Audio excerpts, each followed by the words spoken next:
Bonjour à tous. À la fin du XVe siècle, alors que les Européens s'emparent d'un nouveau continent, c'est la découverte du Nouveau Monde, un profond bouleversement intellectuel, culturel touche parallèlement l'Europe. En effet, au XVe et XVIe siècle, il y a une renaissance qui se met en place en Europe, à laquelle s'associent deux autres courants, un religieux et un intellectuel, l'humanisme et le protestantisme, qui font profondément muter l'Europe.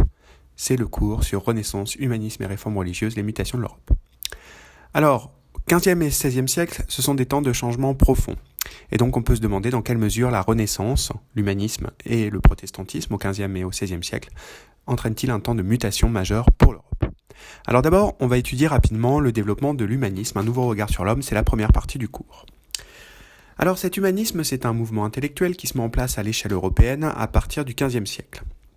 Il pose de nouvelles questions sur l'homme et en un premier temps, il est lié à la redécouverte de l'Antiquité à partir du XVe siècle. Alors le contexte, il faut dire, est favorable. En 1453, le puissant empire ottoman s'empare de la capitale des Byzantins, Constantinople. Constantinople s'effondre, l'empire byzantin s'effondre également, c'est la chute définitive de l'empire romain, et à cette date, en 1453, de nombreux savants fuient vers l'Occident, amenant avec eux des manuscrits anciens qui étaient oubliés en Europe.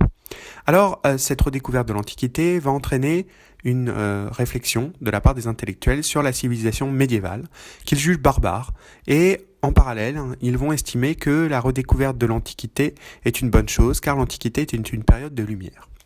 Cette vision des choses, tout à fait nouvelle, est véritablement visible chez de nombreux auteurs. Elle est par exemple visible chez Rabelais, qui écrit au XVe siècle, au début du XVIe siècle, de nombreux livres, dont Pantagruel, en 1532, on est au début du XVIe siècle. Alors, dans ce livre, Rabelais explique quels doivent être les critères pour une bonne éducation d'un intellectuel humaniste. Alors, il y a plusieurs idées. D'abord, il faut que le savoir passe par une connaissance directe des ouvrages. En effet, pour les humanistes, il faut connaître de nombreuses langues. Les langues classiques, le latin et le grec, mais aussi des langues vernaculaires, c'est-à-dire des langues courantes, comme par exemple le français ou l'allemand. On a une véritable volonté de développer l'apprentissage des langues.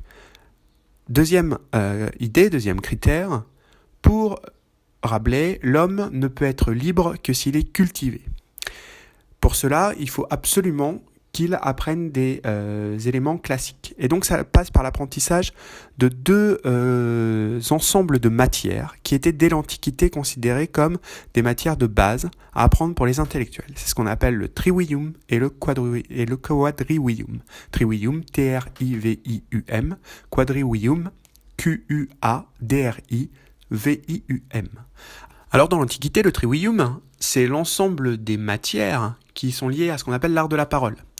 Elles sont donc au nombre de 3, comme l'indique leur nom, trivium, la grammaire, la rhétorique, la dialectique. Il faut savoir bien écrire, bien parler. Parallèlement, les 4 autres arts libéraux, c'est le quadrivium. Donc le quadrivium, ce sont les sciences mathématiques. Dans la théorie antique, arithmétique, géométrie, musique et astronomie. Ces 7 matières ensemble sont le bagage intellectuel des intellectuels justement de l'Antiquité, mais aussi des humanistes. Alors cependant, les humanistes divergent quand même de la conception des antiques. En effet, le savoir doit aussi, pour Rabelais et pour les autres humanistes, se trouver dans la nature, et donc l'observation est quelque chose d'important. C'est ainsi qu'on développe des matières qui étaient jusque-là considérées comme futiles par les hommes du Moyen-Âge. Par exemple, la médecine, il ne fallait pas toucher les corps, il ne fallait pas disséquer, et les humanistes considèrent qu'au contraire, c'est en observant qu'on apprendra, et donc on a un développement majeur de la médecine qui était par ailleurs développé dans d'autres espaces, comme par exemple l'espace arabo-musulman. Alors dans leurs ouvrages, les humanistes font vraiment apparaître un renouveau de la pensée, c'est la deuxième partie. Pour les humanistes, l'homme est au centre de la création. Et ça, c'est un vrai changement par rapport à la période médiévale où c'est Dieu qui est au centre de la création. Alors, ceci est visible dans de nombreuses œuvres, des livres, des œuvres d'art, mais aussi dans les travaux de certains grands scientifiques, par exemple ceux de Copernic.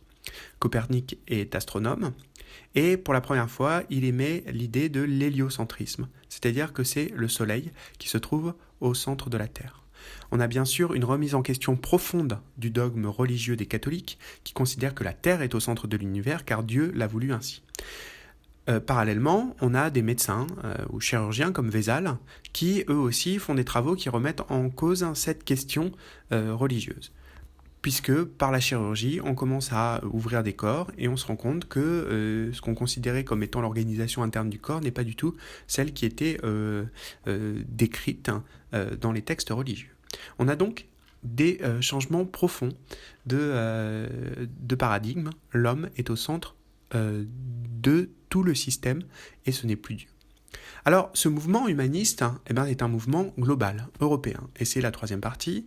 Les humanistes correspondent entre eux, c'est ce qu'on appelle la République des lettres, et ils entretiennent des correspondances, ils s'échangent des livres, notamment grâce aux livres imprimés. En effet, Gutenberg, vers 1454, invente les caractères mobiles d'imprimerie, ce qui permet de diffuser beaucoup plus les livres qu'à l'époque médiévale, où on ne faisait que recopier les manuscrits.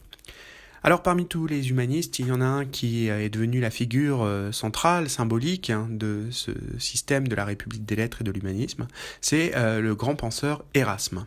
Alors Erasme, non seulement il voyage, par exemple, il écrit qu'il est absolument fasciné par la découverte sur des plages de la mer du Nord d'une baleine qu'il étudie, alors qu'il vient de Suisse. Et donc Erasme voyage, observe, mais est un grand lettré également, et il va par exemple traduire en 1516 une version du Nouveau Testament grec venue de Constantinople vers le latin, et c'est une nouvelle Bible, dite Bible d'Erasme, légèrement différente du canon, c'est-à-dire de la Bible habituelle qu'on utilisait au Moyen-Âge. Alors parallèlement à cette émergence de l'humanisme, on a une renaissance artistique très forte, c'est la deuxième grande partie du cours. Alors l'art se renouvelle profondément et les artisans deviennent de véritables artistes à partir du XVe siècle et de cette renaissance artistique. Alors cela est lié d'abord à la redécouverte de l'Antiquité, puisqu'en faisant des fouilles, notamment en Italie, on redécouvre de nombreux vestiges. Et on redécouvre notamment des statues classiques, c'est-à-dire à partir du 5e siècle avant Jésus-Christ, et ensuite des copies romaines, où les proportions de l'homme sont bien plus équilibrées qu'au Moyen-Âge. Du coup, on a un réalisme qui se met en place, on a une technique du portrait qui se met en place aussi et qui se développe. Alors, on conserve deux thèmes principaux, enfin en tout cas on conserve un thème principal dans les œuvres, notamment en peinture, c'est les œuvres religieuses. Néanmoins, à elles s'ajoutent des œuvres mythologiques et parfois de plus en plus historiques. Alors, l'élément le plus important pour la mise en place de ce réalisme, c'est la découverte de la perspective. Grâce aux mathématiques, les artistes réussissent à mettre en place des espaces à 3 dimensions sur des surfaces en 2 dimensions. C'est ce qu'on appelle la perspective linéaire. Et donc, progressivement, on a la mise en place d'œuvres beaucoup plus fouillées, beaucoup plus abouties et différentes de celles du Moyen-Âge. Conséquence, ceux qui n'étaient que des recopieurs d'images, les artisans, deviennent des artistes. On a un changement de statut des artistes. Alors d'abord parce que quand ces artistes font des œuvres qui sont en 3 dimensions superbes, elles peuvent flatter les puissants. Et donc de nombreux princes, de nombreux rois deviennent des mécènes, c'est-à-dire qu'ils entretiennent financièrement les artistes, et en échange, l'artiste fait leur promotion, les glorifie, et donc ils sont chargés de mettre en scène le pouvoir des princes. C'est le cas par exemple de Léonard de Vinci qui a invité à la cour du roi de France, François Ier, au début du XVIe siècle, François Ier, qui règne à partir de 1515. Consécutivement, l'artiste prend conscience de sa capacité à influencer le monde autour de lui. Et donc, les artistes, par exemple, se mettent, et ce n'est pas un hasard, à signer leurs œuvres, ou bien à faire des autoportraits, voire à se représenter dans des petits coins de certains de leurs tableaux. Cela montre qu'ils ont un nouveau statut, et donc on a des œuvres majeures qui sont véritablement créées, comme c'est le cas, par exemple, de la fresque de la Chapelle Sixtine, au début du XVIe siècle, au Vatican, réalisée par Michel-Ange. Alors, cette renaissance artistique part d'Italie, mais elle se diffuse ensuite dans toute l'Europe par le biais de contacts, notamment guerriers, parce que par exemple les rois de France et les empereurs germaniques se battent au début du XVIe siècle en Italie et donc récupèrent une influence artistique italienne. Nous verrons ça dans le prochain cours sur l'État moderne. Et puis aussi parce que, vous le savez, depuis le Moyen-Âge, les villes italiennes, notamment Venise, contrôlent les circuits commerciaux et de fait, par les marchands, cette renaissance artistique se diffuse. Elle se diffuse également par la République des lettres humanistes. On a donc un foyer originel, l'Italie, mais ensuite on a d'autres foyers qui se développent avec parfois des caractéristiques particulières.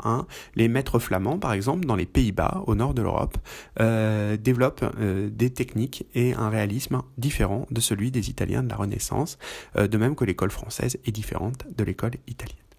Donc, on a des évolutions intellectuelles, mais aussi des évolutions artistiques. Alors enfin, on a des évolutions religieuses. Alors en effet, la découverte de l'Amérique et surtout la découverte des nouveaux hommes qui y vivent, la nouvelle réflexion sur la place de l'homme au centre de l'univers, des humanistes, le réalisme apporté en art vont remettre en question l'ordre religieux établi, la chape catholique qui régnait sur l'Europe depuis le début du Moyen-Âge. Alors, au XVe et au XVIe siècle, on est face à une angoisse profonde en Occident, qui est liée au fait qu'il y a eu de nombreuses guerres à la fin du Moyen-Âge. XIVe, XVe siècle, c'est la guerre de 100 ans, par exemple, qui a touché toute l'Europe occidentale. On a également une pression de la part des Turcs ottomans à l'est de l'Europe.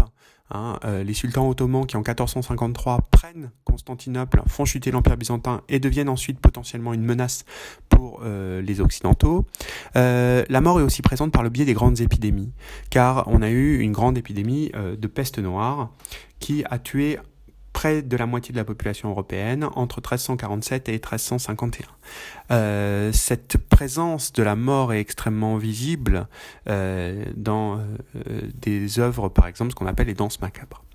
Alors, cet ensemble d'éléments va entraîner une réflexion religieuse très forte qui va être liée aussi à des critiques adressées à l'Église. En effet, à la fin du Moyen-Âge, l'Église catholique, qui ne peut plus écouter tous les hommes, par exemple lors des confessions, fait payer ce qu'on appelle des indulgences, c'est-à-dire en échange de pardonner les péchés, ce qu'on appelle la rémission des péchés, au lieu de trouver un moyen d'agir concrètement pour essayer de régler ces problèmes, l'Église demande une somme d'argent. Donc par exemple, si vous avez commis un adultère, vous devez payer une certaine somme d'argent et vous serez lavé de vos péchés, vous pourrez aller au paradis. Évidemment, chez certains religieux, cette technique, qui a beau enrichir l'Église, n'est absolument pas morale, et donc cela entraîne une nouvelle réflexion qui aboutit à la réforme de Luther à partir de 1517.